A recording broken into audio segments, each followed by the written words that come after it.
Hi everyone, welcome to my channel. And we are here in Israel, and now we are heading to Sori Cave.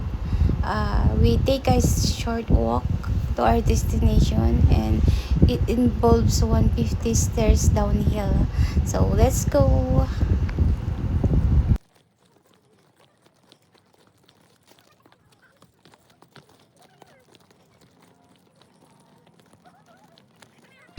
Just a tip guys, just wear comfy shoes and just bring a hat just in case it's sunny day.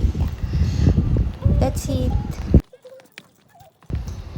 Guys, Sori Cave is also called Abshalom Cave, that was located near in Judean Hills near Beit Shemesh. It was very beautiful and rare, also unique. You can see it on my video later, so watch till the end. So thank you guys.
So kung wala pang masyadong tao, We finally arrived guys. We are just taking a quick rest and looking at the souvenir shop.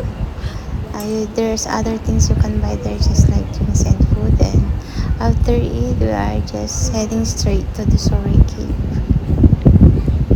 this is sila tayo, 19 sila. Kaya,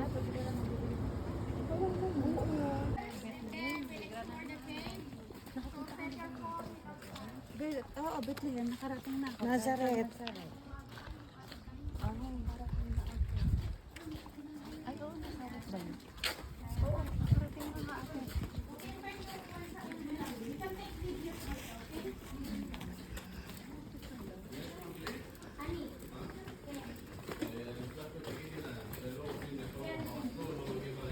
קיימים שפע של בתי... להמס את חיל האוויר באיטיות. הסדקים מתרחבים ונוצרים חללים תת-קרקעיים נוספים. בד בבד עם תהליך ההמסה, חל תהליך של השקעה והתגבשות בתוך המערה. כל טיפה שמגיעה לתקרת המערה משחררת גז פחמן דו-חמצני אל חלל המערה. חלקיקי הגיל המומס בטיפה שוקעים ומתגבשים, וכל טיפה משאירה אחריה טבעת זעירה של חומר גירני. כך נוצרים הנטיפים בתהליך שהחל לפני שנים ונמשך גם ברגע זה. ראשונים נוצרים We are now here in the Sori Cave. You can look around. Look guys how amazing it is. It was naturally formed for hundreds of thousands of years. And so it was very spectacular.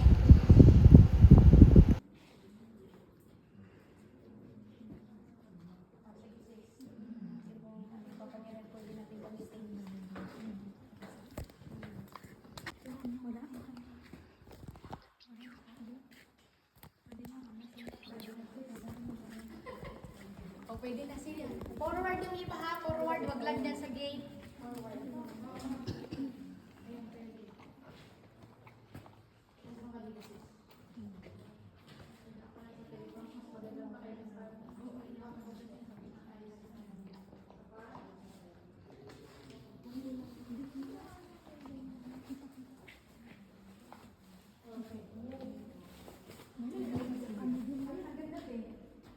dito, sino mo gusto pictures?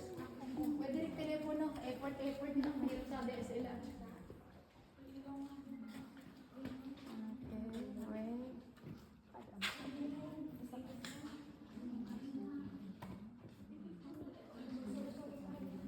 Pa? Okay. Ay, pwede. Sino pa sunod? Sa pa po. Okay. Ayun, malinaw naman. May gagawin na tayo. Thank you for watching, guys.